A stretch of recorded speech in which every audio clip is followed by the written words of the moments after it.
é Breno Magalhães Neves, sou estudante de medicina aqui na UNES do segundo semestre. Estou gravando esse vídeo como forma de avaliação prática do componente curricular de propedêutica 2. Nessa avaliação prática, estarei fazendo o exame físico do paciente Eduardo, que está com queixa principal de tosse há 5 dias. Iniciando esse exame, vamos começar. Boa tarde, Eduardo. Você pode falar seu nome completo? Eduardo Falcão Cerqueira Lima. Você pode falar que dia é hoje? Dia 25. O senhor pode levantar o seu braço esquerdo, por favor? Muito obrigado. Como podemos ver, o paciente ele possui uma face atípica, não possuindo nenhum tipo de distúrbio. Partindo para a escala de Glasgow, a sua abertura ocular é uma abertura espontânea, então totalizando um valor de 4. A sua resposta verbal foi uma resposta adequada, orientada, então um valor total de 5. E a sua resposta motora também foi orientada, adequada, então assim, totalizando o valor de 6, então o valor total dessa escala de Glasgow é um valor de 15. Agora vamos fazer a análise do biótipo do paciente. O senhor Eduardo, o senhor pode tirar a câmera, por favor? Como podemos analisar, o paciente possui um corpo, um biótipo medilíneo, então assim, todos os seus membros, tanto inferiores quanto inferiores e superiores em relação ao seu tórax, são harmônicos. Além disso, o seu ângulo de Charpy também é um ângulo de aproximadamente 90 graus. Além disso, vale destacar que a sua musculatura e seu planículo adiposo também está todo adequado ao seu corpo. Após fazer a análise do biótipo do paciente, vamos agora fazer a análise da pele do paciente. Vale destacar que a pele é um sistema do nosso corpo que ele vai nos dizer um pouco sobre todos os problemas que estivermos sistêmicos no nosso corpo. Na pele a gente analisa algumas características, uma delas é a umidade, que a gente pode ver no paciente aqui, que o paciente ele tem uma pele mais hidratada, a textura da pele também é um ponto importante a ser analisado. A gente vê que a pele do paciente é uma pele lisa, sem lesões, ou algo do gênero. Em relação ao turgor, quando a gente faz o turgor, a gente faz uma pinça, tanto com o indicador como o polegar, e faz uma pinça pegando o tecido subcutâneo do paciente. A gente vê que o turgor do paciente também está normal. Outro ponto que vale ser destacado é em relação à elasticidade. A elasticidade a gente também faz com a pinça entre o indicador e o polegar, só que na elasticidade a gente não pega esse tecido subcutâneo. E aí nessa elasticidade a gente faz essa pinça e a gente vê que a pele do paciente ela volta ao normal. Então, exemplificando que a pele do paciente está tudo bem. Em relação à mobilidade, a gente também faz como se fosse um deslizamento da pele sobre os planos profundos do corpo, também analisando que a pele do paciente também está com boa mobilidade. Após fazer a análise da pele do paciente, nós vamos agora para fazer uma análise das cadeias linfonodais do paciente. As cadeias linfonodais são importantes, porque nos dá uma resposta sobre o sistema imune do paciente. E temos algumas cadeias linfonodais que são principais, ainda mais se referindo à queixa do paciente de tosse. Nós temos as cadeias retroauriculares, que ficam localizadas nessa região aqui, atrás da orelha. Nós temos as cadeias submandibulares, que fica logo aqui abaixo da mandíbula, do arco da mandíbula. Temos a cadeia submetoniana, que fica realmente aqui abaixo do queixo. E temos as cadeias cervicais. As cadeias cervicais nós temos a cadeia cervical posterior, a cadeia cervical lateral e a cadeia cervical anterior. Aqui no paciente eu acabei encontrando apenas os linfonodos uma cadeia de linfonodos na posição cervical anterior, mas visto que esses linfonodos estão num tamanho mais ou menos ali de meia polpa digital, mais ou menos ali de meio centímetro, o que é um fator normal. Além disso, ele também está móvel, o que também é um fator de normalidade, bem como a sua consistência é uma consistência fibroelástica e também é indolor, visto que o paciente não referiu dor. Após a análise do linfonodo, nós passamos agora para a análise do segmento cefálico. Na análise do segmento cefálico, nós começamos por analisar o tamanho e o formato da cabeça. Nós vemos que o nosso paciente possui um tamanho adequado, o formato também sem nenhuma alteração. Nós fazemos também uma análise do couro cabeludo do paciente, à procura de alguma lesão. Aqui podemos ver que o paciente ele não possui nenhuma lesão. A partir daí, depois desse formato da cabeça, analisamos em relação ao olho do paciente, se ele possui alguma alteração ou não. Se possui alguma alteração ocular? Não. Em Em relação ao seu ouvido, o senhor também tem alguma alteração, algum zumbido, alguma coisa do tipo? Também não. Em relação ao seu nariz, o senhor possui alguma alteração, alguma alteração também? Também não. Em relação, o senhor pode deglutir para mim, por favor? O senhor sente algum incômodo? Então, na análise do segmento cefálico, após analisarmos o tamanho, o formato da cabeça, o couro cabeludo, nós analisamos também os olhos do paciente, visto que tem, para vermos se tem alguma alteração, e também, assim, bem como o ouvido, a cavidade nasal e a cavidade oral, principalmente na oral, para ver se tem alguma questão em relação à odinofagia, que é uma dor ao deglutir. Aí, posteriormente, o último passo da análise do segmento cefálico é a análise da tireoide, que é feita através da palpação. Para fazer essa palpação, eu vou me dirigir atrás do paciente para fazer essa palpação. A palpação da tireoide nós podemos fazer com os dois dedos, o indicador e o dedo médio. Aqui a gente vai fazer a palpação da tireoide do paciente, a gente vai ver a mobilidade dela, a sua mobilidade está ok, a sua consistência ela também está ok, uma consistência mais elástica, e também a gente analisa a sensibilidade. O senhor Eduardo, o senhor está sentindo algum incômodo aqui na tireoide? Não. Então podemos ver também que o paciente, a sensibilidade do paciente está ok, visto que ele não referiu nenhuma dor. Continuando então a nossa avaliação do exame físico, partiremos agora para a avaliação do sistema respiratório do paciente. Inicialmente nós fazemos a inspeção, que primeiramente nós analisamos o formato do tórax do paciente. Aqui nós podemos observar que o paciente ele possui um formato normal desse tórax, sem nenhum abaulamento ou deformidade. Também em relação à expansão nós analisamos o tipo, a respiração do paciente normalmente, como ele está respirando normalmente. Aqui podemos ver que ele está com respiração normal, tranquila. E outro ponto também grande importante é a expansibilidade do paciente. Para realizar a expansibilidade, nós vamos fazer o teste aqui. A gente vai pedir para o paciente inspirar normalmente e expirar lentamente pela boca. Senhor Eduardo, você pode fazer isso, por favor? Novamente, por favor, senhor Eduardo. E é importante fazer essa expansibilidade tanto anteriormente quanto posteriormente. Pode respirar para mim novamente, senhor Eduardo. Novamente, por favor. Pronto. Então, a partir desse exame, nós podemos perceber que a expansibilidade do paciente ela está mantida, está normal. Após a inspeção do paciente, nós agora vamos fazer a palpação. Na palpação, nós vamos principalmente analisar o freno do tórax vocal do paciente, que são as vibrações quando ele falar a palavra 33 nesse caso. Essas vibrações serão analisadas pela palma da minha mão. Com licença, senhor Eduardo. Você pode falar a palavra 33, por favor? 33. Novamente. 33. Novamente. 33. Novamente. 33. Novamente. 33. Novamente. 33. É importante fazer esse freno tórax vocal tanto anterior quanto posteriormente. Você pode falar 33 de novo, por favor? 33. Novamente. 33. Novamente. 33. Novamente. 33. Novamente. 33. Novamente. 33. Novamente. 33. Novamente. 33. Novamente. 33. Novamente. 33. Como vocês podem perceber, o freno tórax vocal do paciente ele está normal, as vibrações estão normais, então aí as vibrações simétricas elas estão homólogas, que é o fator principal nesse teste. Após fazer a palpação do paciente, vamos agora fazer a percussão do paciente.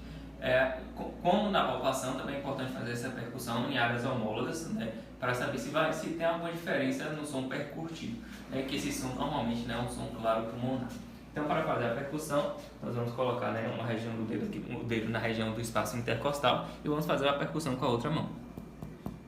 Agora vamos para a área homóloga, percebendo que tem o mesmo som.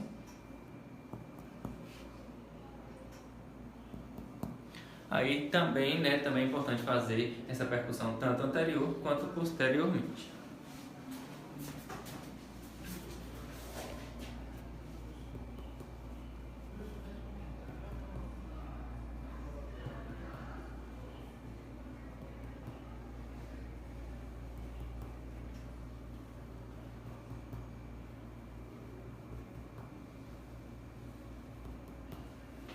como podemos perceber, né, o paciente, né, na percussão, todos os sons, né, percutidos estão um som claro pulmonar, né, em toda a área do tórax do paciente, e as áreas homólogas também estão harmônicas. Então, né, podemos perceber que o paciente está com uma boa percussão. Após realizar agora a percussão do paciente, vamos para o último tópico, digamos assim, no sistema respiratório, que é a parte da ausculta. Seu Eduardo, você pode tossir um pouco para mim, só um pouquinho? A gente pede para tossir realmente para que ocorra uma maior liberação, né, desse conteúdo, né, uma maior liberação também do seu sistema aéreo. Na ausculta, né, nós vamos fazer a ausculta do pulmão para ver os sons, né, que são produzidos por ele. As áreas também são bem parecidas, igual na percussão, igual na palpação. Seu Eduardo, é importante que o senhor também respire, né? Inspire normalmente e expire lentamente pela boca, por favor. Com licença.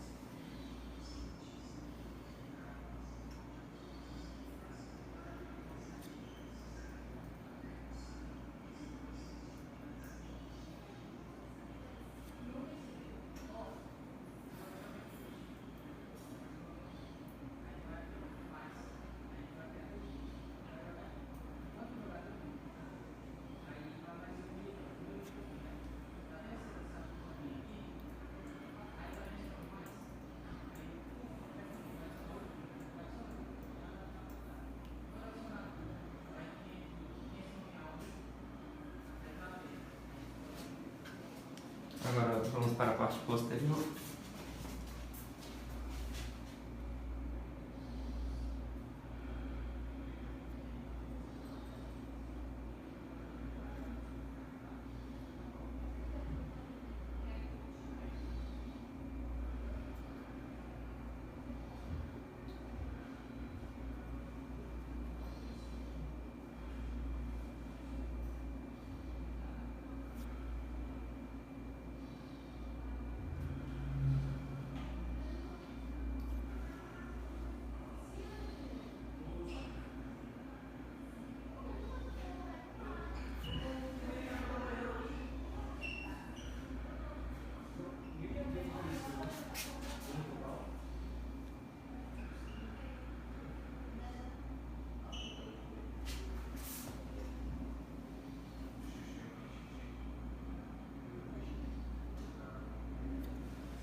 Por último, também é importante fazer a análise também do som traqueal do paciente, né, que vamos escutar esse som traqueal. Pode levantar só um pouquinho o pescoço, né? Respire normalmente.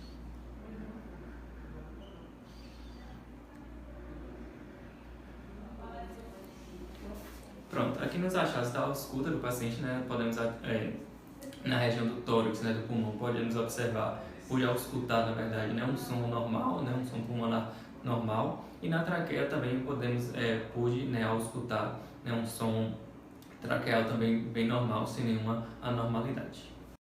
Após fazer, né, os exames do sistema respiratório, vamos agora para o sistema cardíaco. O senhor pode deitar com a barriga para cima.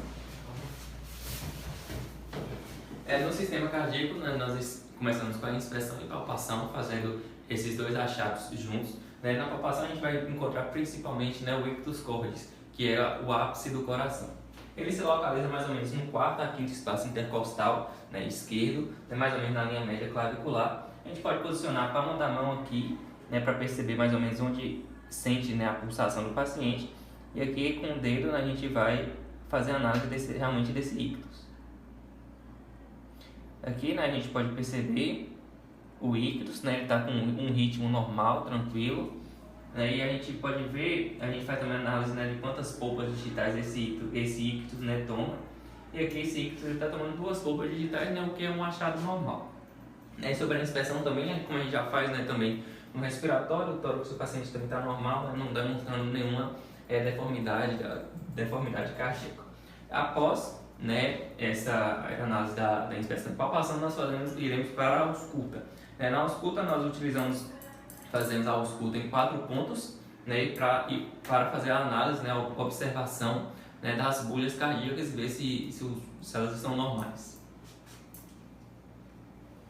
Com licença, Eduardo.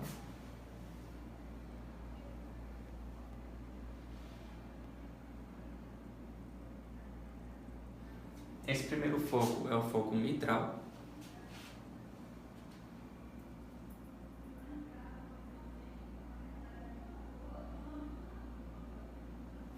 Esse segundo foco é o foco tricúspide.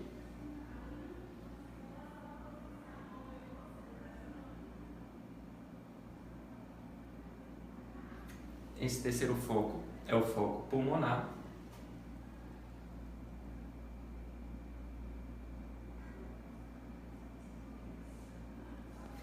E esse quarto foco é o foco aórtico. Como eu pude auscultar, eu auscultei as bolhas, né, normais, tanto a primeira quanto a segunda bolha, né, não auscultei presença de terceira bolha ou quarta bolha, né, então podemos observar, né, que os achados, né, da ausculta do paciente cardíacos estão normais. Após fazer, né, o exame cardíaco, vamos agora para a última etapa, né, desse exame físico, que é o exame do abdômen. Primeiramente, na inspeção, né, nós vamos analisar a forma, o volume do abdômen do paciente. Podemos observar que tem uma forma normal, né, não tem nenhuma presença de deformidade. A cicatriz umbilical dele também está normal, né, não tem nem presença de nenhum sinal, né, por exemplo, sinal de Cullen, mesmo que seja um sinal hemorrágico, que não há a presença dele. E também em relação à presença de abaulamentos, também não há essa presença. Né? Após a inspeção, outro ponto importante, né, do exame físico do abdômen é a ausculta, né? Vamos escutar, né, os sons para ver se tem algum som estranho. Com licença.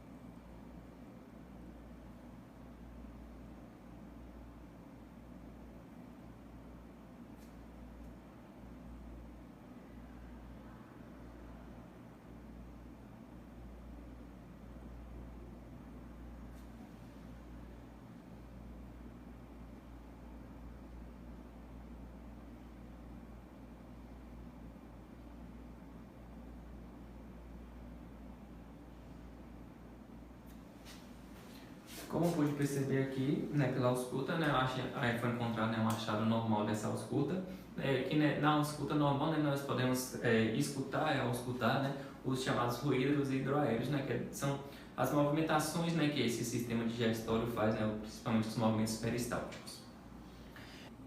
Então, né, após essa ausculta, vamos agora fazer a palpação. Primeiramente, fazemos uma palpação superficial. Eu vou esquentar um pouco minhas mãos, né, por causa do ar-condicionado, né, para o paciente não sofrer, né, nenhum incômodo. Primeiramente, farei uma palpação mais superficial, né, para analisar justamente, né, o estado dessa parede abdominal do paciente e ver se ele tem alguma sensibilidade. O senhor sente alguma coisa, alguma dor, algum incômodo? Não. Então, né, a partir dessa palpação superficial, podemos ver, né, o paciente, a sensibilidade dele está ok, não se referiu a nenhuma dor.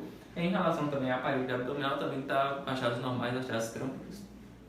Agora, vamos para uma palpação mais profunda. Nessa palpação profunda, vamos iniciar primeiramente com a palpação do fígado. Senhor Eduardo, eu vou pedir primeiramente que o senhor inspire profundamente. Mais uma vez, por favor. Pronto, aqui, né, eu pude, né, palpar o fígado do paciente, né, esse fígado está um fígado normal, né, ou seja, tá com a sua superfície está lisa, a sua consistência está uma consistência normal, né, e também o paciente também não sentiu dor. A gente pode tentar fazer a palpação da vesícula biliar do paciente, né, pressionando mais ou menos na mesma região do fígado, né, uma palpação profunda, pedindo para o paciente inspirar, por favor, inspire. Sentiu algum incômodo? Não. Então, como ele não sentiu nenhum incômodo, eu também não senti, né, digamos assim, a vesícula, né, como se fosse um pontinho ali que você sente quando o paciente vai fazer a expiração, né, então isso é um achado considerado normal, porque a vesícula biliar normal, ela não é palpável, né, ela vai ser mais palpável quando ela está com alguma condição patológica. Agora também, né, a gente pode tentar, né, fazer a palpação do baço, igual a vesícula biliar, a palpação do baço, só que agora obviamente no hipocôndrio esquerdo. A gente faz essa palpação do baço, nessa palpação profunda. Pode continuar inspirando e expirando, por favor. Essa palpação do baço a gente faz aqui na região do hipocôndrio esquerdo, só que igual a vesícula, perdão, a gente não consegue fazer essa palpação do baço, né? A gente vai conseguir fazer essa palpação do baço justamente quando esse baço está aumentado, que chamamos de esplenomegalia, que é uma condição mais patológica. Então, como não foi achado, né, a gente, né, pode dizer que o achado, né, da palpação do baço do paciente está normal. Após essa palpação principal do fígado, né, a tentativa de palpação tanto da vesícula quanto do baço, vamos para fazer alguns sinais, né, que podem nos dar alguns sinais, digamos assim, alguns sinais dolorosos, né, que podem nos dar alguns achados. Primeiramente, vamos para o sinal de Jordan, o sinal de Bloomberg, né, que é realizado no ponto de McBurney. É aqui que a gente faz uma palpação mais profunda, certo? É importante nesse ponto você conversar com o paciente para meio que distrair ele, certo? Seu Eduardo, o senhor é daqui de Feira mesmo? Sou. O senhor trabalha, alguma coisa? Não. Não, né? O senhor sentiu algum incômodo? Não. Como podemos ver, observar, né, foi um sinal de Bloomberg negativo. Esse sinal de Bloomberg, realizado aqui no ponto de McBurney, ele ocorre essa descompressão aguda, né, e ele seria positivo caso o paciente sentisse algum incômodo quando eu fizesse essa descompressão. Como ele não fez, não sentiu nenhum incômodo, então esse sinal de Bloomberg é negativo. Então é um sinal achado normal, não é um achado bom, é sinal de que ele não vai ter nenhum problema, não tem nenhum problema aqui na região da fossa ilíaca direita, por exemplo, que é comum, por exemplo, em questão de apendicite, né, muitas pessoas sentem esse sinal de Bloomberg positivo. Outro sinal é o sinal de Rovsing, que eu faço, feito aqui, né, nessa região aqui, mas no quadrante inferior esquerdo, né, do paciente, a gente faz uma palpação profunda. E aí, nesse sinal de Rovsing, também em relação à apendicite, a gente vai perguntar se o paciente sente uma dor referida no quadrante inferior esquerdo, direito, perdão. Se o senhor sente alguma dor aqui no quadrante inferior direito, não é uma dor referida? Não, né? Então, aqui nós podemos perceber, né, que o paciente também tem esse sinal de Rovsing negativo, né? Então, é um achado bom também, né, que ele não tem nenhum problema, por exemplo, igual citei anteriormente, da apendicite. Senhor Eduardo, eu vou pedir agora que o senhor deite lateralmente, por favor, do lado de lá. Põe as mãos para cima da cabeça. Muito obrigado. Agora eu vou fazer o sinal de Psoas, né, que também faz o teste, né, da região do abdômen, da região ali do músculo Psoas maior, né, que ele para fazer, ele realmente faz uma hiperextensão da perna, né. Se o senhor sente algum incômodo no abdômen, senhor? Não. Muito obrigado. O senhor pode voltar para a posição normal. Então, como ele também não referiu dor, né, esse sinal do Psoas é um sinal negativo, então é um sinal bom, né, digamos assim, porque ele realmente não sente dor, né, na região abdominal. O outro sinal, também bem importante, é o sinal do obturador, né, que a gente pega a perna do paciente, né, e faz uma flexão da perna sobre a coxa e da coxa, né, sobre a pelve, e aí faz uma rotação interna, perguntando também se o paciente sente incômodo na região abdominal. Sente esse sinal? Não. Também é um sinal negativo, também é um achado normal, não é um achado bom, que o paciente também não sente nenhum incômodo. Partindo agora para a última parte, né, desse exame físico do paciente, tanto do abdômen quanto do exame físico geral pedido nessa avaliação, vamos para a percussão abdominal. Na percussão abdominal, os principais focos é fazer a hepatimetria, né, que a hepatimetria a gente faz a percussão começando aqui mais ou menos do segundo e terceiro espaço intercostal, onde a gente vai achar um som claro pulmonar, né, como visto, né, no exame respiratório. E aí a gente vai descendo até encontrar, né, um som submaciço, né, que vai indicar o limite superior do fígado.